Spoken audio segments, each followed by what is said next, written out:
بسم اللہ الرحمن الرحیم۔ السلام علیکم ورحمۃ اللہ وبرکاتہ۔ الحمد للہ نحمده ونستعینه ونستغفره ونؤمن به ونتوکل علیہ ونعوذ باللہ من شرور انفسنا ومن سیئات اعمالنا من يهده الله فلا مضل له ومن يضلله فلا هادي له ونشهد ان لا اله الا الله وحده لا شريك له ونشهد ان سيدنا ومولانا محمدا عبده ورسوله صلی اللہ علیہ وعلى آلہ واصحابہ وبارک وسلم تسلیما کثیرا کثیرا۔ اما بعد، قابل احترام مائیں، بہنیں، بیٹیاں، بہوئیں، بچیاں، ہمارے بھائی، دوست، ہمارے ساتھی، سلسلہ وار مضمون حضرت محمد صلی اللہ علیہ وسلم کی سیرت کا، اور یہ 21واں بیان ہے۔ آج 21ویں رات ہے اور 21واں بیان ہے حضور صلی اللہ علیہ وسلم کی سیرت کے سلسلے میں، اور ہم پہنچے ہیں آپ صلی اللہ علیہ وسلم کی عمر شریف 12 سال یا 13 سال ہوئی ہے اور شام کا سفر کیا ہے۔ پہلے یہ ذہن میں رکھ لو کہ حضور صلی اللہ علیہ وسلم نے 3 مرتبہ شام کا سفر کیا ہے۔ اس میں 2 میں تو سارے علماء کا اتفاق ہے، ایک میں کچھ علماء کا اختلاف ہے۔ ایک تو 12 سال کی عمر میں آپ نے شام کا سفر کیا ابو طالب کے ساتھ، ابو طالب کا جو قصہ میں نے بیان کیا، اور ایک 20 سال کی عمر میں آپ نے سفر کیا، عبداللہ ابن عباس فرمایا کرتے تھے، اور ایک حضرت خدیجہ کے مال کو لے کر حضور صلی اللہ علیہ وسلم نے شام کا سفر کیا۔ نبوت ملنے سے پہلے یہ 3 سفر کتابوں میں ملتے ہیں، اس میں 2 میں سارے علماء کا اتفاق اور ایک میں کچھ علماء مختلف ہیں۔ بس یہ میں نے تاریخی روایتیں ساری بتا دی آپ کو۔ اب سلسلہ وار وہی مضمون شروع کر رہا ہوں۔ میں نے 2 مضمون چھوڑ دیے ہیں وقت کی کمی کی وجہ سے، اس لیے کہ آج 21 ہو گئی، اب ہمارے پاس تقریباً 9 دن ہیں، 9 دنوں میں 9 راتوں میں اور باتیں بھی بیان کرنی ہے۔ ایک تو جب ابو طالب کے ساتھ شام گئے، یہ لمبا سفر ہوا، اس سفر میں راستے میں کیا کیا قصے ہوئے، نمبر 1۔ نمبر 2، جب آپ واپس آئے تو واپسی میں کوئی یہ تو فلائٹ تو تھی نہیں، کبھی 2 گھنٹے کے اندر پہنچ گئے شام سے مکہ مکرمہ۔ یہ آہستہ آہستہ اٹھنیوں کا سفر تھا، آہستہ آہستہ پہنچیں گے۔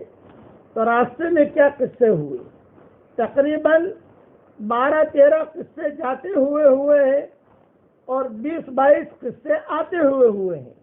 وہ اللہ جب بھی توفیق دے گا انشاءاللہ اس وقت بیان کروں گا۔ اب تو یہ سمجھ لو کہ آپ صلی اللہ علیہ وسلم کو چونکہ بحیر راہب نے کہا کہ کسی بھی حال میں انہیں مکہ مکرمہ پہنچا دو، تمہارے ساتھ یہاں مت رکھو، جب آپ کی عمر 12 سال کی تھی۔ اور جب یہ بات ہوئی تو چونکہ یہ لوگ علم نجوم کے ماہر تھے اور پتہ بھی چلا کہ یہ لڑکا آیا ہے، تو دور دور سے مرد عورتیں یہ یہودیوں کی، کیونکہ یہ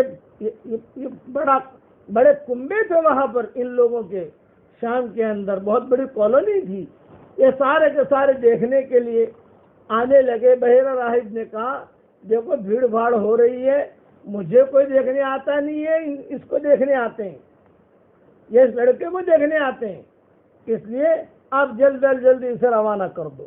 ابو طالب بڑے ٹینشن میں، اتنا لمبا سفر کر کے آئے اور بغیر دھندے کے چلے جاویں، بھی کچھ دھندا کریں، کچھ پیسہ جمع کریں، کچھ یہ کریں وہ کریں، لیکن خیر علی کل حال حضور اکرم صلی اللہ علیہ وسلم کو واپس روانہ کر دیا، اور آپ صلی اللہ علیہ وسلم 2 مہینہ، 2.5 مہینہ، 3 مہینہ جو بھی مدتیں علماء نے لکھی ہیں، چونکہ واپسی کا سفر ہے، شام سے واپس ہوں گے تو پہلے جارڈن آئے گا، پھر تبوک آئے گا، پھر جو ہے مدائن صالح آئے گا، پھر معلّہ آئے گا لیلا مجنون کا گاؤں، پھر جو ہے یہ خیبر آئے گا، پھر خیبر کے بعد مدینہ منورہ آئے گا، پھر رابغ آئے گا، پھر مکہ مکرمہ آئے گا۔ یہ تو بڑے بڑے اسٹیشن ہیں، بہت لمبے سفر ہے یہ۔ تو آپ صلی اللہ علیہ وسلم کو اللہ تعالیٰ نے مکہ مکرمہ صحیح سالم واپس پہنچا دیا۔ پہلے بھی کہہ چکا ہوں، جاتے ہوئے 14-15 قصے ہوئے ہیں، وہ چھوڑ رہا ہوں۔ آتے ہوئے 20-22 قصے ہوئے ہیں، وہ چھوڑ رہا ہوں۔ وہ انشاءاللہ اللہ جب مجھے توفیق دے گا کتاب لکھنے کی سیرت پر، ہمارے مولانا زبیر صاحب رحمۃ اللہ علیہ تھے، اللہ ان کی قبر کو نور سے منور فرمائے، وہ مجھے کئی مرتبہ انہوں نے کہا کہ بھائی مولوی یونس تم نے اتنی کتابیں لکھ دی، سیرت پر بھی ایک کتاب لکھو اور حضور صلی اللہ علیہ وسلم کی نام بھی جمع کرو۔ یہ مجھے بار بار کہتے تھے کہ سیرت پر بھی ایک کتاب لکھو، لیکن خیر وقت ملا نہیں ملا، غفلت، ہم جو کام نہیں کر سکے سیرت پر، دوسرے کام آتے رہے۔ اللہ تعالیٰ جب توفیق دے گا تو انشاءاللہ بہت آسانی کے ساتھ، آسان ترتیب کر کے کہ عام آدمی عورت سمجھ سکے، سیرت پر انشاءاللہ کتاب لکھیں گے۔ البتہ حضور صلی اللہ علیہ وسلم کے مبارک نام تو میں نے ابھی جو نئی منتخب 26 صورتیں آئی ہیں اور مومن کا ہتھیار نئی جو آئی ہے، اس میں حضور صلی اللہ علیہ وسلم کے نام میں نے جمع کر لیے ہیں اور اصحاب تدرین کے نام بھی جمع کر لیے اور اللہ کے نام بھی جمع کر لیے سب۔ وہ تو نئی کتابوں میں آ گئی ہے، چھپ بھی گئی، اب چھپ بھی رہی ہے الحمدللہ۔ اب حضور صلی اللہ علیہ وسلم مکہ مکرمہ پہنچے، لیکن ایک پوائنٹ ذہن میں رکھنا کہ رشتہ دار سارے کے سارے شام میں ہیں۔ یہاں تو وہ رشتہ دار تو آئے نہیں ہے بھائی، جہاں حضور ٹھہرے ہوئے تھے، جس مکان میں تھے، تو وہ تو آئے نہیں۔ ابو طالب کی فیملی تو وہاں ہے، لیکن آپ صلی اللہ علیہ وسلم جب یہاں آئے تو اب مکہ والے چونکہ حضور صلی اللہ علیہ وسلم کو پہچانتے تھے، تو ہاتھوں ہاتھ جو ہے مکہ والوں نے حضور صلی اللہ علیہ وسلم کو لے لیا۔ کسی کے گھر میں دوپہر کا کھانا، کسی کے گھر میں شام کا کھانا، کسی کے گھر میں کپڑے، چچا بھی تھے آپ صلی اللہ علیہ وسلم کے جو ہے چچا بھی تھے، ان چچاؤں نے اپنے یہاں رکھ لیا اور آپ صلی اللہ علیہ وسلم کی زندگی گزرتی رہی۔ 13 سال کی عمر ہوئی، اب جو ہے یہ ابو طالب کا قافلہ بھی واپس لوٹا اور خوب تجارت بھی ہوئی، برکت بھی ہوئی۔ بعض مورخین نے لکھا ہے کہ اب آپ صلی اللہ علیہ وسلم اتنے بڑے ہو گئے تھے کہ پہچانتے تھے یہ میرا فلاں چچا ہے، میرا فلاں چچا ہے، میرا فلاں چچا ہے، میرا یہ رشتہ دار ہے، یہ پہچاننا تب شروع کر لیا تھا آپ نے۔ تو بعض کتابوں میں لکھا ہے کہ ابو طالب کا استقبال بھی کیا حضور نے، وہ چچا آ گئے، چچا آ گئے، چچا آ گئے۔ میں نے کہا نا 42 سال تک ابو طالب نے خدمت کی ہے، اور ابو طالب بھی جب آئے تو حضور سے ایک دن سے چمٹ گئے، کئی دنوں تک الگ تھے۔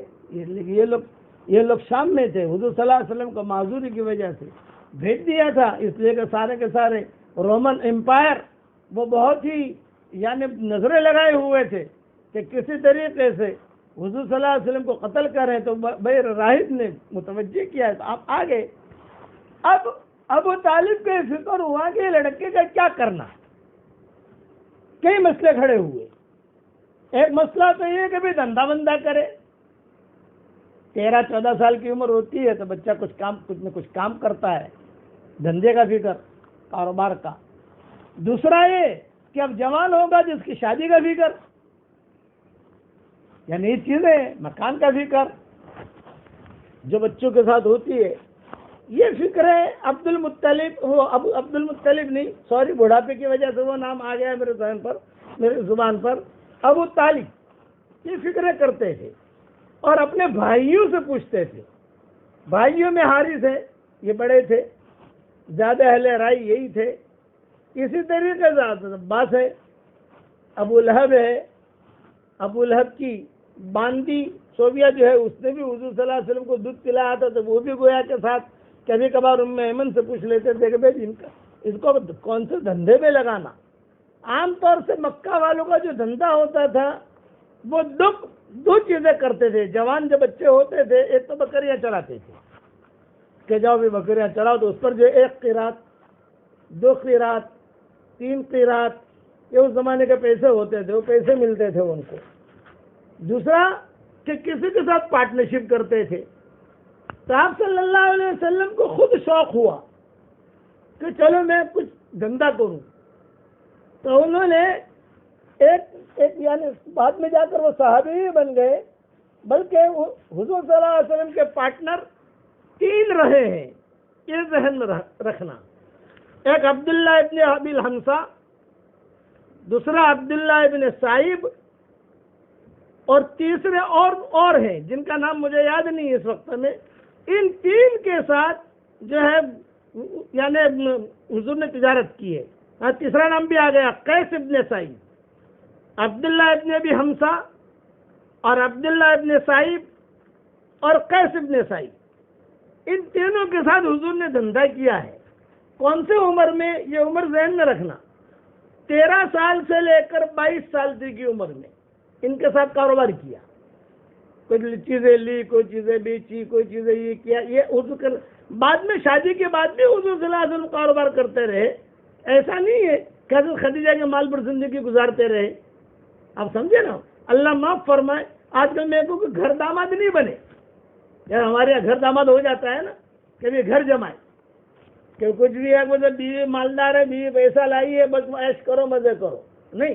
حالانکہ آپ صلی اللہ علیہ وسلم کی شادی خدیجہ سے ہوئے، خدیجہ بہت بڑی مالدار تھی، پھر بھی حضور صلی اللہ علیہ وسلم لگتے تھے، کام کرتے تھے، جاتے تھے۔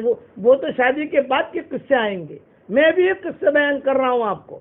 پھر کبھی کبھار خرچے کی ضرورت پڑتی تو حضور جو ہے وہ بکریے بھی چرا لیتے تھے، اس کے بھی قصے ہیں۔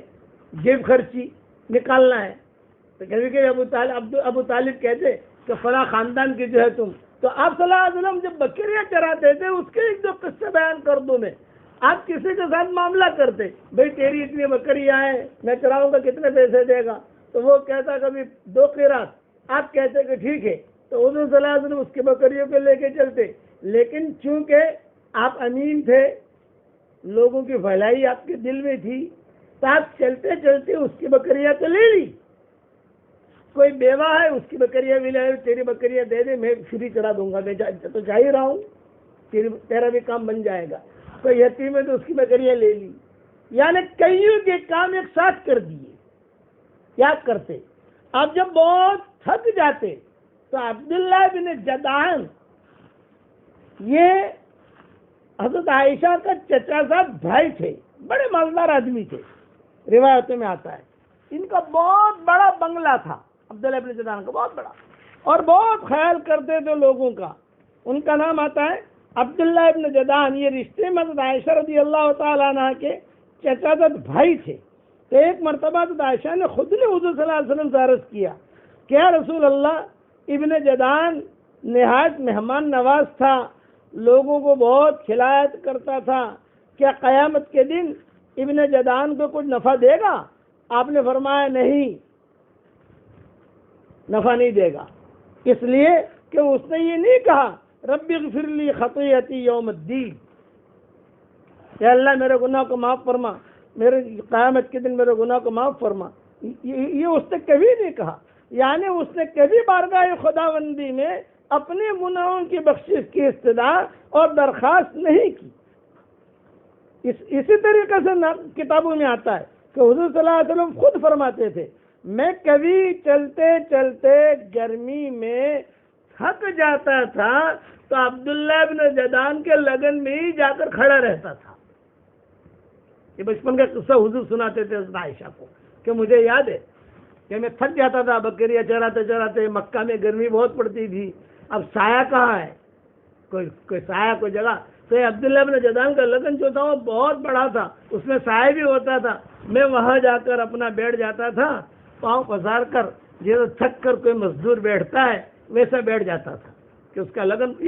یہ حضرت عائشہ سے شادی کے بعد حضور صلی اللہ علیہ وسلم حضرت عائشہ کو یہ قصہ اپنے بچپن کا سناتے تھے، یہ صحیح روایتوں میں آتا ہے۔ تو یہ صاحب جو ہے سب کا خیال رکھتے۔ اچھا کچھ لوگ ایسے بھی ہوتے کہ جو بکریاں دیتے چرانے کے لیے 2 قیرات دیں گے، رات کو جب آتے بھائی 2 قیرات دو، تمہاری ہماری بات ہوئی ہے، بکریاں لو، وہ کہتے کہ آج نہیں ہے کل آنا۔ صاحب صلی اللہ علیہ وسلم کہا اچھا ٹھیک ہے کل آؤں گا. تو کل بھی آئے, آج میں نے تمہارا وہ کیا ہو تو پھر آپ صلی اللہ علیہ وسلم بار بار نہیں جاتے. یعنی ایسے ہیرا پھیری کرنے والے لوگ تو ہر دور میں ہوتے ہیں, اور ہمارے دور میں تو کچھ زیادہ ہی ہے. اس دور میں تو ہیرا پھیری کرنے والوں سے دنیا بھری ہوئی ہے, مخلصین بہت کم ملیں گے. آج کا جو سبق میں نے ریکارڈ کرایا ہے, سبق درس قرآن نمبر 109, یہ ضرور سن لینا کہ شیطان کے ساتھی بہت ملیں گے, رحمان کے ساتھی کم ملیں گے. قلیل من عبادی الشکور. اس لیے درس قرآن نمبر 109 یہ ضرور سننا. یہ اس میں نے سارے اشارے کیے. تو حضور صلی اللہ علیہ وسلم کہتے کوئی بات نہیں, چھوڑ دیتے. ابو طالب کبھی کبھی پوچھتے بھئی پیسہ دیا کہ نہیں اس نے. یہ کہا چچا میں نے تو بکریاں چرا لی, سب کچھ ہو گیا, اب وہ پیسہ نہیں دے رہا ہے تو میں کیا کروں. لیکن چونکہ ابو طالب کا ایک مقام تھا تو ابو طالب کہتے اچھا میں جا کے وصول کرتا ہوں. حضور خود منع کرتے, نہیں چھوڑ دو اس کو, کوئی بات نہیں. حضور صلی اللہ علیہ وسلم نہیں مانگتے تھے. یہ بکریاں چرانے کے بہت قصے حدیثوں میں آتے ہیں. اسی لیے حضور صلی اللہ علیہ وسلم فرماتے تھے, کسی جگہ حضرت جابر کہتے ہیں رضی اللہ تعالیٰ عنہ, کسی جگہ ہم سفر میں تھے تو حضور صلی اللہ علیہ وسلم نے کہا دیکھو بھئی یہ درخت ہے, اس میں جو پھل ہے نا یہ بہت جو کالا ہو وہ لاؤ, کالا بہت میٹھا ہوتا ہے. یہ حضور نے فرمایا. تو صحابہ نے کہا کہ حضرت آپ کو کیسے پتا چلا؟ آپ نے فرمایا میں بکریاں چراتا تھا تو یہ پھل جو کالا ایک دم ہوتا وہ توڑ توڑ کے کھاتا تھا, تو مجھے پتا چلا کہ یہ کالا جو ہوتا ہے جو ایک دم کالا ہو وہ بہت میٹھا ہوگا. یا فرماتے تھے صحابہ کو.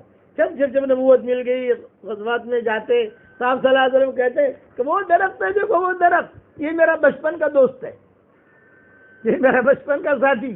کیونکہ میں بکریاں چراتا تھا تو یہ درخت کے اوپر سے جو پھل ہوتے تھے تو میں کالے کالے توڑ کر جو ہے وہ توڑتا تھا اور کھاتا تھا, بڑے لذیذ ہوتے تھے. تو تم بھی جاؤ کالا کالا توڑ کے لاؤ. تو صحابہ کہتے ہیں آپ کو کیسے پتہ چل گیا؟ پھر ہم تو جانتے ہیں ہمارا کاروبار ہے. آپ نے فرمایا میں نے بکریاں چرائی ہیں اور ہر نبی نے بکریاں چرائی ہیں. پھر بعد میں آج یہ جملہ بھی کہتے ہیں کہ نبی نے بکریاں چرائی. اس قسم کے قصے کافی ہوتے تھے حضور اکرم صلی اللہ علیہ وسلم کے زمانے میں. اب تجارت کے قصے سنو کہ آپ صلی اللہ علیہ وسلم نے عبداللہ ابن حمزہ کے ساتھ تجارت کی. چونکہ حضور صلی اللہ علیہ وسلم بہت ہی امین اور اس شان سے جوان ہوئے تھے کہ سب سے زیادہ بامروت, سب سے زیادہ خلیق, سب سے زیادہ ہمسایوں کی خبر رکھنے والے, سب سے زیادہ حلیم بردبار, سب سے زیادہ سچے امانت دار, سب سے زیادہ لوگوں کا خیال رکھنے والے اور بہت ہی اچھے تھے. لوگ امین سمجھتے تھے. ایک پوائنٹ ذہن میں رکھنا کہ حضرت خدیجہ یہ سارا دیکھ رہی تھی کہ یہ لڑکا بہت اچھا ہے, سب مکہ والوں کا کام کرتا ہے اور سب کی جو ہے خیر خبر بھی رکھتا ہے. نگاہ میں تھے. یعنی حضور صلی اللہ علیہ وسلم, قریش تو حضرت خدیجہ بھی تھی, قریش تو حضور بھی تھے, لیکن حضور بنو ہاشم ہے, حضرت خدیجہ دوسرے خاندان کی ہے, قریش سب ہے.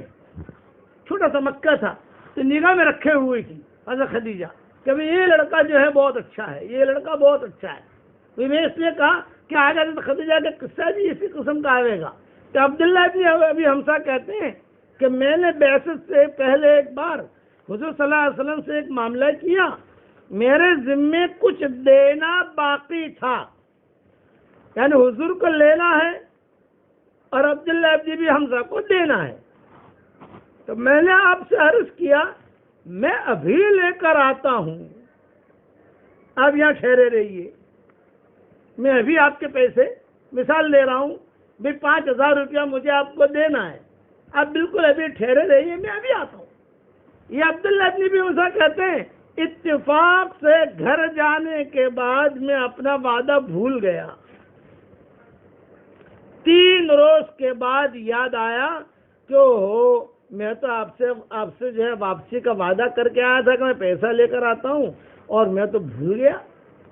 اور وہی کہہ دیا, اب حضور پتہ نہیں انتظار کر رہے ہوں گے کیا ہوگا. یاد آتے ہی فوراً جو اپنی وہ امانت تھی وہ لی اور وعدہ گاہ پر پہنچا تو آپ کو اسی مقام پر منتظر پایا. 3 دن تک بھوکے پیاسے وہی کھڑے تھے، وہی جنگل کے جو وہ پھل تھے کالے کالے وہی کھاتے، وہی کبھی میں نے وعدہ کیا ہے اور وہ آئے گا 3 دن، یہ صحیح روایتوں میں آتا ہے۔ بس جب میں گیا تو آپ نے صرف اتنا فرمایا کہ ارے بھائی تم نے تو مجھ کو بہت زحمت دی، میں 3 روز سے اسی جگہ تمہارا انتظار کر رہا ہوں، لڑائی نہیں کی بھائی، میں 3 دن سے یہاں کھڑا ہوں تمہارا انتظار کر۔ اور آج اگر کوئی ایسا کرے تو بمبئی چھڑوا دے گا آدمی، اس کو محلہ نہیں چھڑوائے گا، بمبئی چھڑوا دے گا، انڈیا ہی چھڑوا دے گا، کہ شرم نہیں آتی؟ کیا بھکاری سمجھا ہم کو؟ کیا ارے غیرے سمجھا ہے؟ اور وہاں حضور صلی اللہ علیہ وسلم 3 دن تک جو ہے وہ کھڑے رہے۔ پھر آپ نے دیکھ کر فرمایا بھئی تم نے مجھ کو زحمت دی، میں 3 روز سے اسی جگہ تمہارا انتظار کر رہا ہوں۔ یہ روایت کئی کتابوں میں علماء نے لکھی ہے۔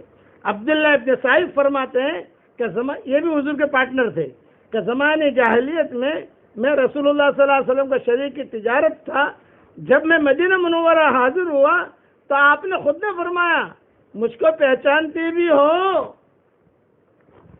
عبداللہ ابن سعید کو، یہ مسلمان ہو کر آئے، بعد میں نبوت ملی، اور تو جب وہ مسلمان ہو کر آئے تو حضور صلی اللہ علیہ وسلم نے خود نے کہا مجھ کو پہچانتے بھی ہو؟ میں نے عرض کیا حضرت کیوں نہیں، کنت شریکی فنعم الشریک لا تداری ولا تماری، آپ تو میرے شریک تجارت تھے اور پارٹنرشپ تھی میری اور آپ کی، اور کیا ہی اچھے پارٹنرشپ تھی کہ کبھی کسی بات کو ٹالتے نہیں تھے اور نہ کسی بات میں جھگڑتے تھے۔ یہ عبداللہ کے صاحب کہتے ہیں، ان کی عمر جو ہے بہت لمبی ہوئی عبداللہ ابن سعید کی۔ مکہ مکرمہ میں ان کا انتقال ہوا، مکہ میں رہا کرتے تھے کہ حضور کے پارٹنر تھے، پارٹنرشپ پھر ختم ہو گئی، پھر حضور صلی اللہ علیہ وسلم کو اللہ نے نبوت دے دی، پھر تو آپ صلی اللہ علیہ وسلم کا سارا معاملہ ہی جو ہے دوسرا ہو گیا۔ لیکن عبداللہ ابن صاحب کو حضور صلی اللہ علیہ وسلم بہت آگے بلاتے بھی، میرا پارٹنر تھا زمانے جاہلیت میں نے اس کے ساتھ پارٹنرشپ کی ہے۔ مکہ میں رہا کرتے تھے، مکہ ہی میں عبداللہ ابن زبیر کے زمانے خلافت میں ان کا انتقال ہوا ہے، اور عبداللہ ابن عباس نے ان کی جنازے کی نماز پڑھائی ہے۔ یہ عبداللہ ابن سعید یہ ان کا پارٹنر تھے۔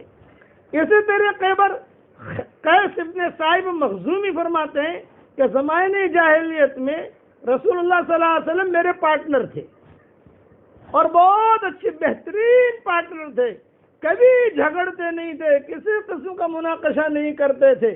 اور رمضان یہ قیس ابن سعید جو ہے یہ فرماتے ہیں کہ جب ان کی عمر 120 سال کی ہو گئی تو انہوں نے خود حضور سے کہا کہ حضرت اب میری عمر، یعنی پارٹنرشپ تھی حضور کے پاس آئے، اور تعلقات تو تھے پرانے، حضور صلی اللہ علیہ وسلم پرانے تعلقات خوب نبھاتے تھے۔ ہمیشہ یاد رکھنا وہ مرد اور وہ عورت ہمیشہ کامیاب بنیں گے جو رشتہ داریاں اور دوستیاں نبھائیں گے، اور جو رشتہ داریاں اور دوستیں نہیں نبھائیں گے وہ میدان میں آگے نہیں چل سکتے۔ حالانکہ حضور کو تو اللہ نے اتنا اونچا درجہ دیا، لیکن یہ قیس ابن سعید آتے تو حضور کہتے آؤ آؤ بیٹھو بھئی میرا پارٹنر ہے۔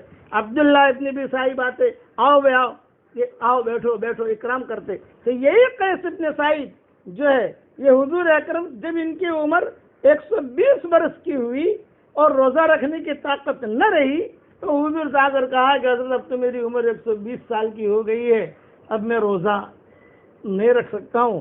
تو ان کے یعنی حضور کے پارٹنرشپ کی یعنی یہ قیس ابن سعید پر یہ آیت قرآن کی نازل ہوئی، بَعَلَى الَّذِينَ يُطِيقُونَهُ فِدْيَةٌ طَعَامُ مِسْكِينٍ، کبھی کوئی اگر روزہ نہ رکھ سکے تو کوئی بات نہیں، ایک مسکین کا کھانا کھلا دو، یہ آیت نازل ہوئی۔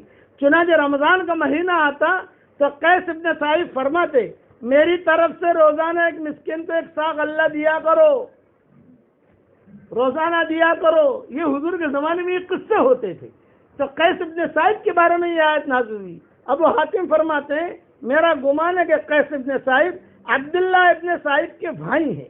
چنانچہ روایت کہ دونوں بھائی جو ہے یہ آپس میں یہ برابر جو ہے حضور کے ساتھ تجارت کرتے ہیں۔ بات کرتا بھائی اچھے ہوتے ہیں نا، یعنی عبداللہ ابن سعید نے بھی پارٹنرشپ کی اور قیس ابن سعید نے بھی پارٹنرشپ کی۔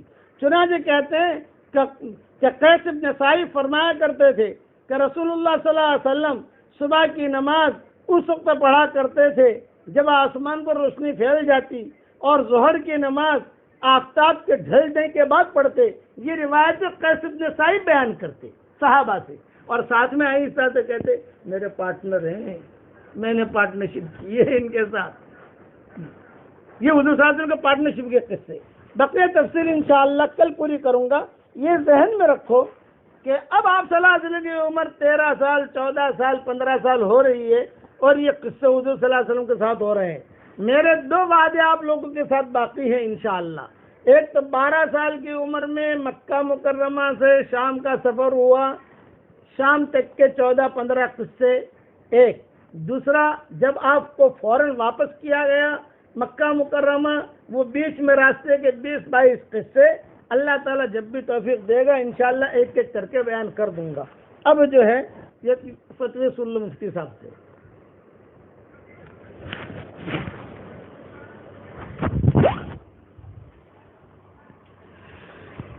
ہمارے سامنے روزانہ مسائل آ رہے تھے، اور ایک بات کی وضاحت آپ لوگوں سے کر دوں کہ بہت سے لوگ پوچھ رہے ہیں کہ بھئی عید کی نماز اس لاک ڈاؤن کے اندر کس طریقے سے پڑھی جائے، کیا ترتیب ہو۔ تو انشاءاللہ عید سے 2-3 دن پہلے آپ لوگوں کے سامنے اس کے تفصیلی مسائل آ جائیں گے انشاءاللہ۔ آج سے میں کچھ نماز کے اور کچھ تراویح کے مسائل بیان کرنا چاہتا ہوں، وہ تھوڑا سا سن لیجئے۔ ایک تو تراویح کے بارے میں یہ سن لیجئے کہ تراویح کی نماز جس طریقے سے مردوں کے لیے سنت مؤکدہ ہے، اسی طریقے سے عورتوں کے لیے بھی سنت مؤکدہ ہے۔ ایسا نہیں ہے کہ صرف مردوں پر ہو عورتوں پر نہ ہو، ایسا نہیں ہے۔ دوسرا مسئلہ یہ ہے کہ تراویح کی نماز کے اندر افضل اور بہتر طریقہ یہی ہے کہ 2 رکعت کر کے نماز پڑھی جائے، 2 رکعت کے اوپر سلام پھیرا جائے۔ لیکن اگر کسی شخص نے ایک ساتھ ایک ہی سلام سے 4 رکعتیں پڑھ لی تو بھی کوئی حرج نہیں ہے، لیکن بہتر طریقہ یہ ہے کہ ہر 2 رکعت کے اوپر سلام پھیرا جائے اور 2 رکعت کر کے نماز پڑھی جائے۔ تیسرا مسئلہ یہ ہے کہ تراویح کی جو نماز ہوتی ہے نا، تو اس میں ترتیب وار 3 چیزیں ہیں۔ پہلے عشاء کی نماز ہے، پھر تراویح کی نماز ہے، اور پھر وتر ہے۔ عام طور پر یہ تینوں چیزیں جماعت کے ساتھ پڑھی جاتی ہے۔ پہلے عشاء کی نماز جماعت کے ساتھ ہوتی ہے، پھر وتر ہوتی ہے، پھر تراویح ہوتی ہے، اور پھر وتر کی نماز ہوتی ہے۔ یہ اصل ترتیب ہے۔ دوسرا یہ سمجھ لیجئے کہ تراویح کی نماز کا جو وقت شروع ہوتا ہے وہ عشاء کی فرض نماز کے بعد سے شروع ہوتا ہے اور رہتا ہے صبح صادق تک۔ لہذا اس سے یہ بات سمجھ میں آئی کہ اگر کوئی شخص عشاء کی فرض نماز سے پہلے اگر وتر پڑھ لے تو پھر اس کی وہ سنت مؤکدہ ادا نہیں ہوگی۔ اسے پہلے عشاء کی نماز جماعت کے ساتھ پڑھنی ہوگی یا انفرادی طور پر پڑھنی ہوگی، پھر اس کے بعد اسے تراویح پڑھنی ہوگی، اس لیے کہ تراویح کی نماز کا وقت شروع ہوتا ہے عشاء کی فرض کے بعد۔ اگر امام صاحب نماز پڑھا رہے ہیں، عشاء کی نماز جماعت کے ساتھ ہو گئی، تراویح بھی شروع ہو گئی، اور اب کوئی شریک ہوا تو ظاہر سی بات ہے عشاء کی نماز جماعت کے ساتھ تو اسے نہیں مل سکتی ہے، تو وہ اپنی انفرادی نماز پڑھ لے عشاء کی، اور پھر اس کے بعد تراویح میں شریک ہو جائے۔ اسی کے ساتھ میں یہ مسئلہ بھی دھیان میں رکھے کہ وتر کی جو نماز ہے وہ تراویح کے بعد یہ بہتر ہے، لیکن اگر کوئی اس طریقے سے کرنا چاہے کہ پہلے عشاء کی نماز پڑھ لی، پھر وتر پڑھ لی، پھر اس کے بعد وہ تراویح پڑھ رہا ہے تو بھی اس کی تراویح ہو جائے گی، لیکن بہتر طریقہ یہ ہے کہ پہلے تراویح ہو اور پھر اس کے بعد وتر ہو۔ لیکن اگر کوئی شخص تراویح کے اندر کچھ رکعتیں ہو جانے کے بعد شریک ہوا اور اب وتر کی نماز جماعت کے ساتھ ہونے والی ہے تو پہلے وتر کی نماز جماعت کے ساتھ پڑھ لے عشاء کی فرض کے بعد، اور پھر اس کے بعد تراویح پڑھے، یہ بہتر طریقہ ہے۔ اچھا، جیسے میں نے آپ کو بتایا کہ تراویح کی نماز کا وقت ہوتا ہے صبح صادق تک۔ صبح صادق سے پہلے تک کسی شخص نے پڑھ لی تو بہت اچھا ہے، لیکن اگر صبح صادق ہو گئی تو گویا کہ تراویح کی نماز کا وقت چلا گیا، اب تراویح کی نماز کی قضا نہیں ہے۔ جیسے کسی نے 10 رکعت پڑھی تھی، 10 رکعت باقی تھی اور صبح صادق ہو گئی، تو اب یہ جو 10 رکعتیں ہیں اس کے بعد میں قضا نہیں ہے، اس لیے کہ تراویح کی نماز سنت مؤکدہ ہے، اور سنت مؤکدہ اور نفل نماز ان چیزوں کا وقت گزرنے کے بعد پھر اس کی قضا نہیں ہوتی ہے۔ قضا نماز جو ہے سنتوں کے اندر وہ صرف فجر کی سنتوں کے لیے ہے کہ فجر کی سنتیں اور فرض اگر کسی شخص کی چھوٹ جائے تو زوال سے پہلے پہلے تک سنتوں کی قضا کی اجازت اور گنجائش ہے۔ سنت فجر کے علاوہ دوسری کوئی سنتیں نہیں ہے کہ جن کی وقت نکلنے کے بعد اس کی قضا ضروری ہو۔ اسی کے ساتھ میں یہ مسئلہ بھی دھیان میں رکھے کہ جو امام نماز پڑھا رہا ہے تو اس کی نیت کا طریقہ تو میں نے بتا دیا تھا، لیکن جو مقتدی پیچھے نماز پڑھ رہے ہیں ان کے لیے بھی دو چیزوں کی نیت کرنا ضروری ہے۔ ایک تو نماز کو متعین کرے کہ میں امام کے پیچھے کون سی نماز پڑھ رہا ہوں، ظہر کی یا عصر کی یا اسی طریقے سے تراویح یا وتر، اس کو متعین کرے۔ نماز کی رکعتوں کو متعین کرنا ضروری نہیں ہے کہ میں 4 رکعت پڑھ رہا ہوں یا 2 رکعت پڑھ رہا ہوں، تو نماز متعین کرے۔ اور دوسرا، اگر امام کے پیچھے پڑھ رہے ہیں تو امام کی اقتداء کی بھی نیت کرنا ضروری ہے کہ میں اس امام کے پیچھے نماز پڑھ رہا ہوں۔ امام کی اقتداء کی نیت نہیں کریں گے تو نیت مکمل نہیں ہوگی۔ تو ایک تو نماز کو متعین کرے اور دوسرا امام کی اقتداء کی نیت کرے کہ میں اس امام کے پیچھے نماز پڑھ رہا ہوں۔ تو یہ دونوں چیزیں ہوگی تو نیت مکمل ہوگی۔ تراویح سے متعلق اور اسی طریقے سے نماز سے متعلق کچھ اور مسائل ہیں، وہ انشاءاللہ کل آپ لوگوں کے سامنے آ جائیں گے۔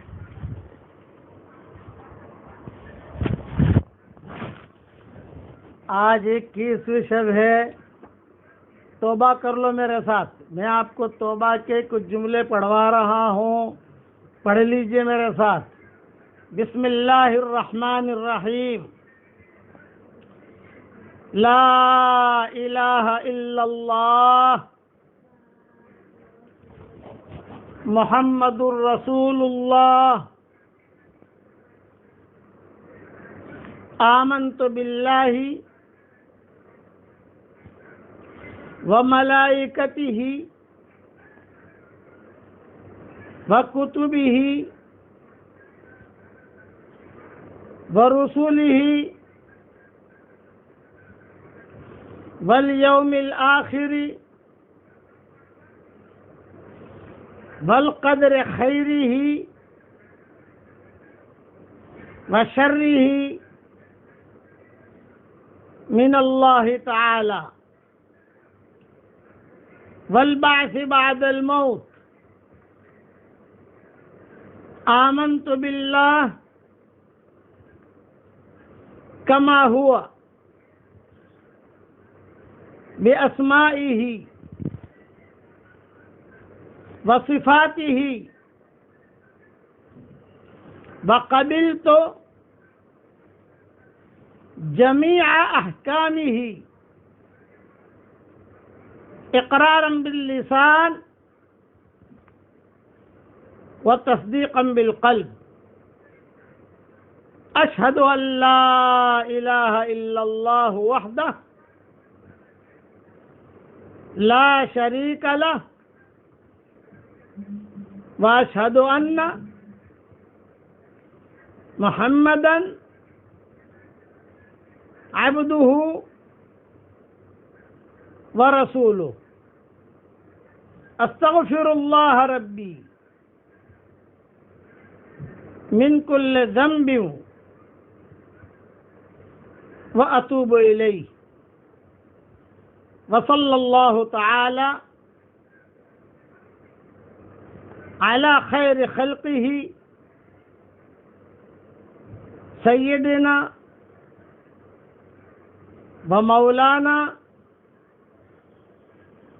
محمد وعلی آلہ واصحابہ اجمعین برحمتک یا ارحم الراحمین۔ یہ قسم کے توبہ ہوگی۔ کسی بھی پیر سے آپ منسلک ہوں، یہ جملے پڑھنے میں کوئی حرج نہیں ہے، گویا کہ ہم نے ہمارا ایمان تازہ کر لیا۔ دوسرا کہ ایک 21ویں شب ہمارے یہاں ہے اور شب جمعہ بھی ہے، اس لیے ابن تیمیہ، علامہ ابن رجب، یہ بڑے بڑے جو گزرے ہیں وہ کہا کرتے تھے کہ اس رات کی خوب قدر کرنی چاہیے جس میں شب جمعہ بھی ہو اور طاق رات بھی ہو۔ اگرچہ ہمارے یہاں طاق رات ہے، حرمین شریفین میں طاق رات نہیں ہے، کچھ بھی ہے، لیکن شب جمعہ تو یہاں بھی ہے، شب جمعہ تو وہاں بھی ہے، دونوں جگہ ہے شب جمعہ۔ ہمارا مولانا اعزاز صاحب رحمۃ اللہ علیہ وہاں نظام الدین مرکز میں شب جمعہ کے بارے میں بہت لمبا چوڑا بیان کرتے تھے اور بہت کچھ بیان کرتے تھے، ہم چھوٹے چھوٹے تھے، ہم سنتے تھے۔ تو آپ لوگوں سے درخواست ہے کہ غفلت میں یہ راتیں اور یہ دن نہ گزریں، اب کچھ ہی وقت رہ گیا ہے، انفرادی عبادتوں میں لگاؤ۔ ہاں، اور چونکہ لاک ڈاؤن کی وجہ سے گھروں میں ہے تو میاں بیوی لڑتے بھی ہیں، تو یہ لڑنے کی چیز نہیں ہے کہ میاں بھی آپس میں لڑتے ہیں، کیونکہ وہ شوہر تو چلا جاتا تھا دھندے پر، بیوی جو ہے کام کرتی تھی کہ اپنا گھر کاروبار کھانا وغیرہ پکاتی تھی۔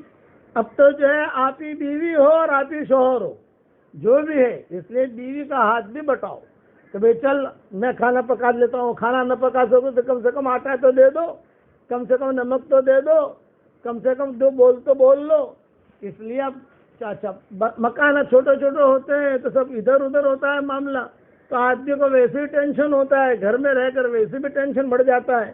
اس لیے محبتوں کے ساتھ اس وقت کو گزارو، اور لڑائی جھگڑا تو اتنا خراب چیز ہے کہ اس کی وجہ سے شب قدر کا تعین ہی ختم ہو گیا۔ حضور صلی اللہ علیہ وسلم تو نکلے تھے شب قدر بتانے کے لیے، کبھی آج کے رات شب قدر ہے، دیکھا تو جھگڑ رہے ہیں دو آدمی، تو جو اس کا تعین ختم ہو گیا، چلو، اور کہہ دیا کہ طاق راتوں میں تلاش کرو۔ اس لیے اب یہ راتیں شروع ہو گئی ہیں، اس کی قدر کیجئے۔ اللہم صلی علی محمد وعلی آل محمد کما صلیت علی ابراہیم وعلی آل ابراہیم انک حمید مجید۔ اللہم صلی علی سیدنا محمد بن عبد اللہ القائم بحق اللہ ما ضاق امر الا فرجہ اللہ۔ یا رب صل وسلم دائما ابدا على حبيبك خير الخلق كلهم۔ اللهم صل على سيدنا محمد وعلى آل سيدنا محمد كلما ذكره الذاكرون وكلما غفل عن ذكره الغافلون عدد الشفع والوتر۔ اللهم إن لك الحمد كما أنت أهله، فصل وسلم على سيدنا محمد كما أنت أهله، وافعل بنا ما أنت أهله، فإنك أهل التقوى وأهل المغفرة۔ اللهم إنك عفو تحب العفو فاعف عنا۔ اللهم إنك عفو تحب العفو فاعف عنا۔ اللهم إنك عفو كريم تحب العفو فاعف عنا۔ اللهم اعتق رقابنا من النار، اللهم اعتق رقابنا ورقاب آبائنا ورقاب أمهاتنا ورقاب إخواننا ورقاب أخواتنا ورقاب أزواجنا ورقاب أبنائنا وبناتنا وأحفادنا ورقاب جميع المسلمين والمسلمات من النار يا عزيز يا غفار۔ اللهم إنك مليك مقتدر، ما تشاء من أمر يكون۔ اللهم فاطر السماوات والأرض عالم الغيب والشهادة، أنت تحكم بين عبادك فيما كانوا فيه يختلفون۔ بسم الله خير الأسماء، بسم الله الذي لا يضر مع اسمه أذى، بسم الله الكافي، بسم الله المعافي، بسم الله الذي لا يضر مع اسمه شيء في الأرض ولا في السماء وهو السميع العليم۔ بسم الله على نفسي، بسم الله على ديني، بسم الله على أهلي، بسم الله على أولادي، بسم الله على كل شيء أعطانا ربنا، بسم الله على أنفسنا، بسم الله على ديننا، بسم الله على أهلنا، بسم الله على أموالنا، بسم الله على أولادنا۔ آمنت بالله، اعتصمت بالله، توكلت على الله، بسم الله على الله توكلنا ربنا افتح بيننا وبين قومنا بالحق وأنت خير الفاتحين. اللهم ارفع عنا كورونا، اللهم ارفع عنا كورونا، اللهم ادفع عنا كورونا، اللهم إنا نعوذ بك من كورونا، اللهم إنا نعوذ بك من زوال نعمتك وتحول عافيتك وفجاءة نقمتك ومن جميع سخطك. سبحان العلي الديان، سبحان الله الشديد الأركان، سبحان الله العزيز السلطان، سبحان الله العظيم البرهان، سبحان من لا يشغله شان عن شان، سبحان الحنان، سبحان المنان، سبحان قاهر الإنس والجان، سبحان مفيد البر والإحسان، سبحان الله في كل زمان، سبحان الله في كل مكان، سبحان الله بكل لغة ولسان، سبحان الله قبل الأكوان، سبحان الله بعد الأكوان، سبحان الله عدد الأكوان، سبحان الله ملء الأكوان، سبحان الله زنة الأكوان وأضعاف أضعاف الأكوان. سبحان الله، ما شاء الله كان وما لم يشأ لم يكن.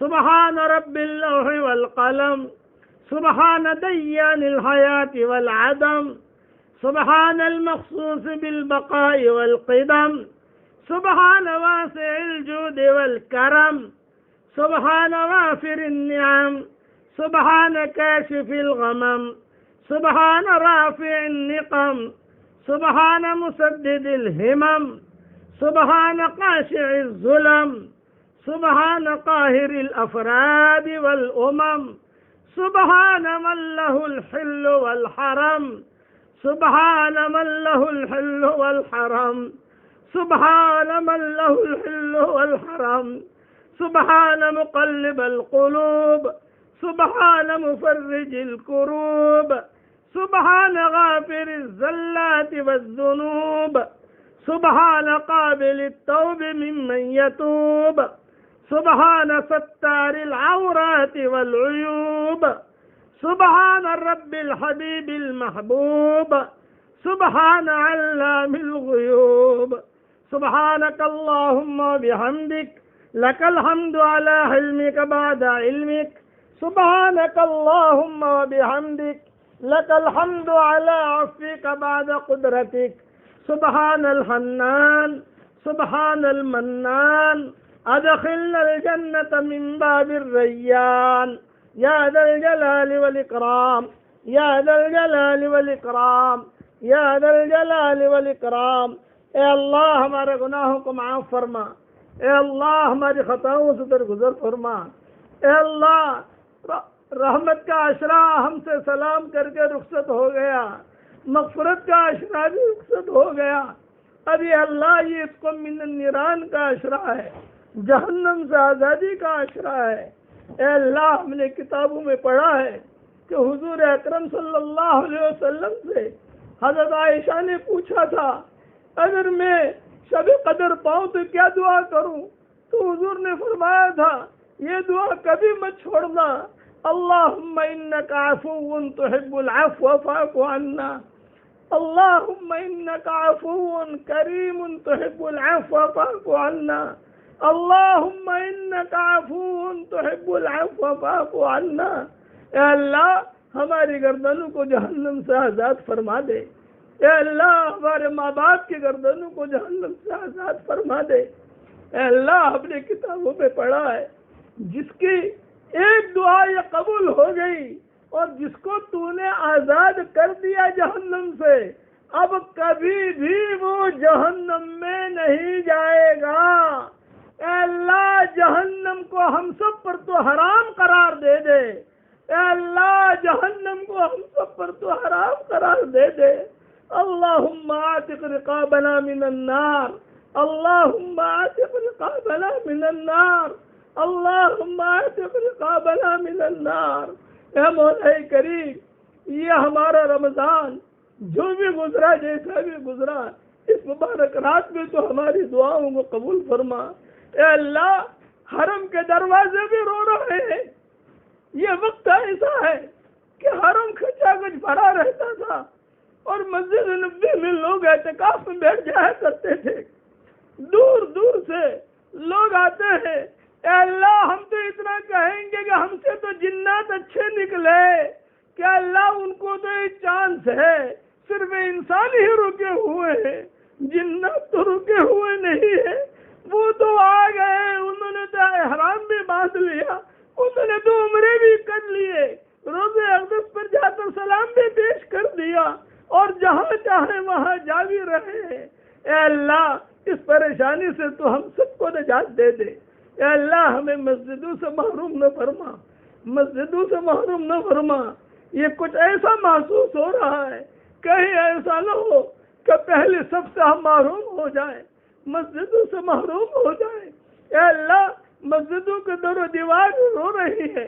اے اللہ، یہ تو تیرا امر ہے اور تیری طرف سے فیصلہ ہے، اور اللہ ہم تو مانیں گے، ہم تو تیرے فیصلے پر خوش ہیں، لیکن اے اللہ، جو حرم کی عادت پڑ گئی اور جو مسجد کی عادت پڑ گئی اور جو نماز پڑھانے کی عادت پڑ گئی، اے مولا کریم، عافیت کے ساتھ ہماری پریشانیوں کو دور فرما، اقوام عالم کی ہدایت کے فیصلے فرما، اقوام عالم کی ہدایت کے فیصلے فرما۔ بیماریوں کا اللہ بھی تو ہے، کورونا وائرس کا رب بھی تو ہی ہے۔ اے اللہ، تیری ہی مخلوق ہے، اے اللہ، تیری ہی مخلوق ہے۔ یہ بیماریاں چاہے کینسر کی شکل میں ہو، چاہے کورونا وائرس کی شکل میں ہو، چاہے کسی سے شکل میں ہو، یہ تیرے غلام اور باندیا ہے۔ اے اللہ، سورج بھی تیرا غلام ہے، سورج کے اندر کی روشنی اس کی ذاتی نہیں ہے بلکہ تیری رکھی ہوئی ہے۔ جب تک تیرا حکم ہوگا یہ سورج روشنی دیتا رہے گا، اور جب تیرا حکم ہو جائے گا سورج ہوگا، روشنی ختم ہو جائے گی، بلکہ سورج کو بھی موت آ جائے گی، چاند کو بھی موت آ جائے گی، ستاروں کو بھی موت آ جائے گی، فرشتوں کو بھی موت آ جائے گی۔ تو اکیلا رہے گا اور تو کہے گا لمن الملک اليوم للہ الواحد القہار، آج کس کی حکومت ہے؟ اور اے اللہ جواب ہوگا کہ تیری حکومت ہے۔ اے اللہ، ہم سب کی ساری پریشانیوں کو دور فرما۔ اے اللہ، جس نے بھی مجھ سے دعاؤں کے لیے کہا ہو، دعاؤں کے لیے خطوط میں لکھا ہو، جن کا مجھ پر کسی قسم کا حق اور احسان ہو، یا جو مجھے اپنی دعاؤں میں یاد کرتے رہتے ہوں، مائیں بہنیں اپنی دعاؤں میں یاد کرتی رہتی ہوں، یا دعاؤں کے لیے کہنا چاہتے تھے مگر کہہ نہیں سکیں، عافیت کے ساتھ ان سب کی اور ہم سب کی پریشانیوں کو دور فرما۔ اے اللہ، ہمارے روزوں کو قبول کر، ہماری تراویح کو قبول کر، ہمارا کلمہ پڑھنے کو قبول کر، ہمارے توبہ کرنے کو قبول کر، جو کچھ بھی نیکیاں ہوئی اسے قبول کر۔ حشر کے میدان میں یہ نہ کہہ دیا جائے کہ سوائے بھوک اور پیاس کے تمہیں کچھ بھی نہ ملا۔ اے اللہ، گھروں میں بھی رہے، بھوکے بھی رہے، مسجدوں سے دور بھی رہے، اور دینی جتھوں سے دور بھی رہے، اور پھر تیری طرف سے دھکا ملے تو ہم کہاں جائیں گے؟ اے اللہ، سارے دروازے بند ہو چکے ہیں، صرف تیرا دروازہ کھلا ہوا ہے۔ اے کریم، کرم کا معاملہ فرما، اے رحیم، رحم کا معاملہ فرما۔ اے اللہ، کسی زمانے میں کوئی سخی تھا، لوگ اس کے پاس کھوٹے سکے لے کر پہنچتے تھے، اس نے اپنی دکان پر لکھ رکھا تھا کھوٹے سکے میں لے لوں گا۔ اے مولا کریم، لوگ کھوٹے سکے لے کر جاتے تھے اور کھرے سکے وہ دے دیتا تھا یا کھرا سودا دے دیتا تھا۔ اے اللہ، اس پر اس کی مغفرت ہو گئی ہے۔ تو کریموں کا کریم ہے، تو رحیموں کا رحیم ہے۔ تیرے دربار میں تو اے اللہ، حضور صلی اللہ علیہ وسلم کی عبادت موجود ہے، نبیوں کی عبادتیں موجود ہیں، صحابہ اور صالحین اور تابعین کی عبادتیں موجود ہیں۔ اے اللہ، ہماری عبادت ان کے مقابلے میں کیا، لیکن اے اللہ، امید ہے اے اللہ تو ہمیں محروم نہ فرما، فضل کرے تو چھٹیاں، عدل کرے تو لٹیاں۔ اے اللہ یہ جمعہ کی رات ہے، حضرت محمد صلی اللہ علیہ وسلم نے اس امت کے لیے بہت دعائیں مانگی ہیں، تیرے نبی کو اس امت سے بہت محبت تھی۔ اے اللہ یہ تیرے نبی کے بھائی بہن ہیں جو تیرے سامنے ہاتھ اٹھائے ہوئے ہیں۔ ہم نے حدیثوں میں پڑھا ہے جب حضور صلی اللہ علیہ وسلم کا انتقال کا وقت آیا، حضرت جبریل آئے اور کہا کہ حضرت پوری ٹیم لے کر آیا ہوں، اسرائیل پوری ٹیم کے ساتھ باہر کھڑے ہیں، میں اکیلا آپ کے پاس آیا ہوں۔ اللہ تعالیٰ نے آپ کو یاد کیا ہے، اگر آپ کی اجازت ہو آپ کی روح قبض کرے۔ آپ نے فرمایا میں تیار ہوں، لیکن جبریل مجھے صرف اتنا بتا دو میری امت کا کیا ہوگا۔ اے اللہ یہ محبت بھرا جملہ جو کتابوں میں آتا ہے اور میں نے بھی اپنی کتابوں میں لکھا ہے، اے اللہ یہ جملہ بھولا نہیں جاتا، میری امت کا کیا ہوگا، میرے بھائی بہنوں کا کیا ہوگا۔ تیرے نبی نے ہمیں بھائی بہن بنایا ہے، آج تیرے نبی کے بھائی بہن پریشان ہیں، آج تیرے نبی کے بھائی بہن پریشان ہیں، صحابہ کے روحانی بیٹے اور بیٹیاں پریشان ہیں۔ اے اللہ اس امت کے اوپر سے اس عذاب کو تو دور فرما دے، انسانیت کے اوپر سے اس عذاب کو دور فرما دے۔ حضرت جبریل سے حضور کہہ رہے ہیں میری امت کا کیا ہوگا۔ جبریل علیہ السلام اے اللہ آپ کے پاس آئے اور ساری بات کہی۔ آپ نے کہا جبریل نبی جی سے کہہ دو اپنی امت کا ٹینشن نہ لو، آپ کی امت کے بارے میں میرا وعدہ ہے میں آپ کو خوش کر دوں گا۔ اے اللہ کسی نبی کے بارے میں تو نے یہ وعدہ نہیں کیا ہے، یہ صرف حضور کے بارے میں تو نے یہ وعدہ کیا ہے کہ تو آپ اپنی امت کا فکر نہ کریں، ٹینشن نہ لیں۔ اے اللہ اس کے طفیل سے اب اس امت کے ٹینشن کو تو دور فرما دے۔ اے اللہ نت نئی بیماریوں سے دور فرما دے۔ اے اللہ کوئی کینسر میں بیمار ہے، کوئی کرونا میں بیمار ہے، کوئی ڈائبٹیز میں بیمار ہے، کوئی ناجائز عشق میں بیمار ہے، کوئی غفلت میں بیمار ہے، کسی کے بچے نافرمان ہیں، کسی کی بیوی نافرمان ہے، کسی کا شوہر ٹھیک نہیں، کسی کا بھائی ٹھیک نہیں، کسی کی بہن ٹھیک نہیں، کسی کا پارٹنر ٹھیک نہیں، الگ الگ الجھنوں کے اندر جو بھی ہو آپ جانتے ہیں، آپ کے بندے بندیاں جانتی ہیں، عافیت سے ان سب کی پریشانیوں کو دور فرما دے۔ اے اللہ اس مبارک رات میں ان سب کی پریشانیوں کو دور فرما دے۔ اے اللہ ہم جہاں دعا کر رہے ہیں، میں تو گھر میں بیٹھا ہوا دعا کر رہا ہوں، لوگ اپنے اپنے گھروں میں دعا مانگ رہے ہیں۔ اے اللہ اتنا تو یقین ہے کہ جہاں پر بھی دینی بات ہوتی ہے تیرے فرشتے آ کر گھیر لیتے ہیں، جہاں جہاں یہ آمین کہی جا رہی ہے یا ہماری دعا پر جب بھی آمین کہی جائے، اے اللہ ان کی اور ہماری قیامت تک کے آنے والی نسلوں کو تو قبول فرما، ان کی اور ہماری قیامت تک کے آنے والی نسلوں کو تو چمکا دے۔ اے اللہ حضرت محمد صلی اللہ علیہ وسلم پر بہترین رحمت نازل فرما، جب تک سورج اگتا رہے آپ پر رحمت نازل فرما، جب تک چاند باقی رہے آپ پر رحمت نازل فرما، جب تک ستارے باقی رہے آپ پر رحمت نازل فرما، جب تک شعرا ستارہ باقی رہے۔ قرآن میں تو نے کہا ہے انہو ہوا رب الشعرا، یہ شعرا بہت بڑا ستارہ ہے جسے عرب لوگ پوجا کرتے تھے، تو اس کے بارے میں قرآن میں تو نے خود نے کہا ہے سورہ نجم میں کہ انہو ہوا رب الشعرا۔ اے اللہ جب تک شعرا باقی رہے، جب تک یہ سوریا ستارہ باقی رہے، جب تک زہرہ باقی رہے اور جب تک یہ بڑے بڑے ستارے باقی رہیں، تب تک تیرے نبی پر تو تیری رحمت نازل فرما۔ اے اللہ جب تک بیت اللہ باقی رہے تیرے نبی پر رحمت نازل فرما، جب تک زمزم کا کنواں باقی رہے تیرے نبی پر رحمت نازل فرما، جب تک زمین دانہ اگاتی رہے تیرے نبی پر رحمت نازل فرما، جب تک ہوائیں چلتی رہیں، 8 قسم کی ہوائیں ہیں، یہ 8 قسم کی ہوائیں چلتی رہے۔ اے اللہ تیرے نبی پر رحمت نازل فرما۔ اے اللہ جب تک سمندروں میں پانی باقی رہے تیرے نبی پر رحمت نازل فرما، سمندروں میں جو جانور ہیں جب تک زندہ رہیں تیرے نبی پر رحمت نازل فرما۔ اے اللہ 7ویں آسمان کے اوپر جو تو نے بہت بڑا سمندر بنایا ہے اس سے بڑا سمندر کوئی نہیں ہے جو صحیح حدیثوں میں آتا ہے۔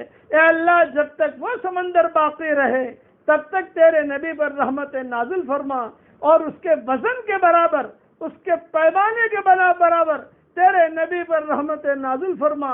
جتنے تیرے فرشتے ہیں ان فرشتوں کی تعداد کے برابر تیرے نبی پر رحمت نازل فرما۔ دنیا میں جتنے درخت ہیں ان درختوں کی تعداد کے برابر تیرے نبی پر رحمت نازل فرما۔ ان درختوں پر جتنے پتے پتیاں ہیں ان کی عدد کے برابر تیرے نبی پر رحمت نازل فرما۔ اور اللہ تیرا عرش جو تو نے بنایا ہے سب سے زیادہ وزنی تیرا عرش ہے، اس عرش کے وزن کے برابر تیرے نبی پر رحمت نازل فرما، اور اس امت کی طرف سے بہترین جزائے خیر عطا فرما۔ اے اللہ حضرت محمد صلی اللہ علیہ وسلم کو ہمارے حالات پہنچتے ہیں، اس میں کوئی شک نہیں ہے۔ پیر اور جمعرات کے روز اعمال نامے تیرے پاس بھی اور نبی حضور کے پاس بھی یہ ساری حدیثوں میں ہم نے چیزیں پڑھی ہیں۔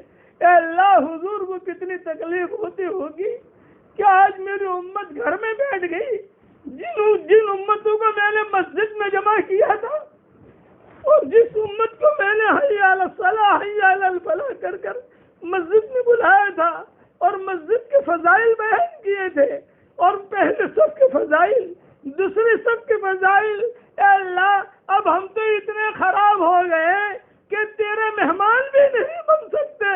حدیثوں میں آتا ہے مسجد میں جو آتا ہے وہ تیرا مہمان ہوتا ہے، حدیثوں میں، صحیح حدیثوں میں۔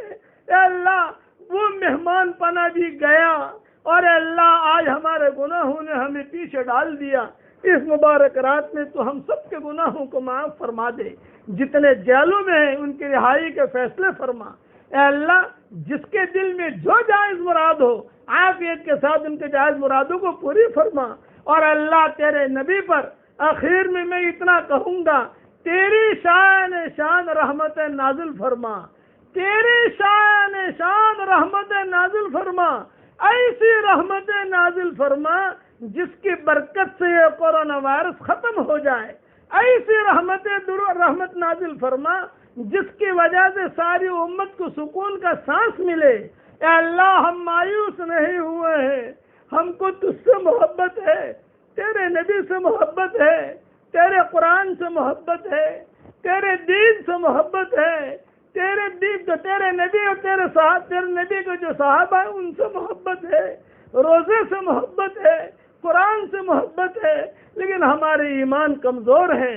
اے اللہ ہم تو گنہگار ہیں، اے اللہ ہمارے گناہ تیرا کوئی نقصان نہیں پہنچا سکتے۔ آج اپنے فضل و کرم سے تو ہم سب کو معاف فرما دے۔ اے اللہ معافی کا قلم پھیر دے، اے اللہ معافی کا قلم پھیر دے۔ اللہم ان تغفر جما ایما عبد لک لا علما، ایما عبد لک لا علما، ایما عبد لک لا علما۔ اے اللہ حضرت محمد صلی اللہ علیہ وسلم نے جتنی خیر کے لائن کی دعائیں مانگی ہیں وہ ساری کی ساری ہمارے لیے مقدر فرما، اور جن شرور سے پناہ چاہی ہو ان شرور سے عافیت سے تو ہماری حفاظت فرما۔ اے اللہ فضل کرے تو چھٹیاں، عدل کرے تو لٹیاں۔ اے اللہ ہمارے ساتھ فضل کا معاملہ فرما، عدل اور انصاف کا معاملہ نہ فرما۔ جہاں پر بھی جس حال میں آمین کہی جا رہی ہو ان کی جو دلی تمنا ہو عافیت کے ساتھ تو اسے پورا فرما۔ اس رات میں ہمیں خالی ہاتھ واپس نہ لوٹا۔ اخیر میں تجھ سے ہم اتنا کہیں گے کہ اللہ ہم سب کے لیے دونوں جہاں کی جنتوں کے فیصلے فرما، دنیا میں بھی جنت، مرنے کے بعد بھی جنت، اور آخرت میں بھی جنت، اور آج تو ہم سب سے راضی ہو جا۔ اللہم انک عفو کریم تحب العفو فاعف عنا، اللہم انک عفو کریم تحب العفو فاعف عنا، اللہم انک عفو کریم تحب العفو فاعف عنا۔ اے اللہ اگر آپ نے ہمارا نام سعید اور نیک بختوں میں لکھا ہو تو ہمارا نام انہیں میں لکھے رکھیو، اور اگر آپ نے ہمارا نام شقی اور بدبختوں میں لکھا ہو تو ہمارا نام ان کی فہرست سے مٹا دینا، اور نیک لوگوں کی فہرست میں ہمارا نام لکھ لینا۔ اے اللہ، وہ چیزیں جس کا لینے کا ہم ارادہ کرتے ہیں مگر آپ ہمیں دینا نہیں چاہتے، اے اللہ اس کی محبت ہمارے دلوں سے نکال دے، اس کا خیال نکال دے، اس گلی میں آنے جانے کو ختم فرما دے، اور وہ چیزیں جس کا لینے کا ہم ارادہ نہیں کرتے مگر آپ ہمیں دینا چاہتے ہیں اس کی محبت ہمارے دلوں میں ڈال دے، اور اس گلی میں آنا جانا آسان فرما۔ اے اللہ، پہلے ہم حج کرنے والوں، عمرہ کرنے والوں کو فون کر کے کہتے تھے حرم میں ہمارے لیے دعا کرنا، اب کس کو کہیں؟ اب تو جناتوں کو کہتے ہیں کہ او جناتوں ہمارے لیے دعا کرنا، عمرہ تمہارے لیے آسان ہے، مسجد نبی کی حاضری تمہارے لیے آسان ہے، ہمارا سلام حضور کو پہنچانا اور وہاں ہمارے لیے تم دعا کرنا۔ اے مولا کریم، انسان اور جناتوں کی ہدایت کے فیصلے فرما۔ اے خوبصورت پردے والے، اے خوبصورت چادر والے، ہمارے عیبوں پر پردے ڈال دے، مصطفین الاخیار میں شامل فرما، بھلے بندے بندیوں میں شامل فرما، ہمارے ایمان کی حفاظت فرما، مرنے سے پہلے پہلے سچے پکی توبہ کی توفیق عطا فرما۔ ایک دن آئے گا ہم بھی دنیا سے رخصت ہو جائیں گے، آج دوسروں کی موت کی خبریں ہمارے کانوں تک پہنچتی ہے، ایک دن ہماری موت کی خبر دوسروں کے کانوں تک پہنچے گی، کوئی پانی گرم کر رہا ہوگا، کوئی مشک لگا رہا ہوگا، کوئی عنبر لگا رہا ہوگا۔ اے اللہ، محبت کے دعویٰ کرنے والے کچھ مٹھیاں مٹیاں ہدیے میں پیش کریں گے، ایک جملہ کہہ کر واپس لوٹیں گے، قبر تک آپ کا اکرام کر لیا، آگے آپ کے اعمال جانے، قبر تک آپ کا ساتھ دے دیا، آگے آپ کے اعمال جانے۔ اے اللہ، تو اس وقت میں ہمارا معین اور مددگار بن جا۔ اے اللہ، جتنے انسان آمین کہہ رہے ہیں ان کے آمین کے کہنے کو قبول فرما، جنات آمین کہہ رہے ہیں ان کے آمین کے کہنے کو قبول فرما، اور یہ فرشتے آمین کہہ رہے ہیں ان فرشتوں کے آمین کے کہنے کو قبول فرما۔ اے اس مجلس کے فرشتوں، اے اس مجلس کے فرشتوں، ہمارا رب ہم سے روٹھ گیا ہے اور بہت روٹھ گیا ہے، کبھی بھی ہمارا رب اتنا نہیں روٹھا کرتا تھا جو اس وقت میں روٹھا ہے۔ اے فرشتوں، ہمارے رب کو ہم سے روٹھے ہوئے رب کو منوا دو۔ اے اللہ، اس امت کے اسے تو راضی ہو جا، اس امت سے تو راضی ہو جا اے اللہ، اور یہ پریشانیوں سے تو ہمیں نجات دے دے۔ حضرت محمد صلی اللہ علیہ وسلم کے پر بہترین رحمت نازل فرما، امہات المومنین پر بہترین برکت نازل فرما اور ان کی مغفرت فرما۔ جتنے تیرے نیک بندے بندیاں دنیا سے رخصت ہو گئے ہوں ان کو سلام۔ اے اللہ، جتنے مسلمان مرد اور عورتیں دنیا سے رخصت ہو گئے ہوں ان سب کی قبروں کو تو نور سے منور فرما، ان کے درجات کو بلند فرما، کروٹوں انہیں آرام نصیب فرما، ان کی ہڈی ہڈی کو جنت نصیب فرما۔ اے اللہ، ہمارے ماں باپ کی مغفرت فرما، اس مبارک رات میں ہمارے ماں باپ کی مغفرت فرما، ہمارے چھوٹے بڑوں کی مغفرت فرما، ہمارے سارے رشتہ داروں کی مغفرت فرما، سارے مسلمانوں کی مغفرت فرما، مردوں کی عورتوں کی مغفرت فرما، اور آج جہنم کی پیٹھ کے اوپر سے ہمارے ناموں کو مٹا دے، آج جہنم کی پیٹھ کے اوپر سے ہمارے ناموں کو مٹا دے، جہنم کی پیٹھ کے اوپر سے ہمارے ناموں کو مٹا دے، پھر کبھی بھی ہمارا نام اس پر نہ آئے، اور ہم سب کے لیے جنت الفردوس کا فیصلہ فرما۔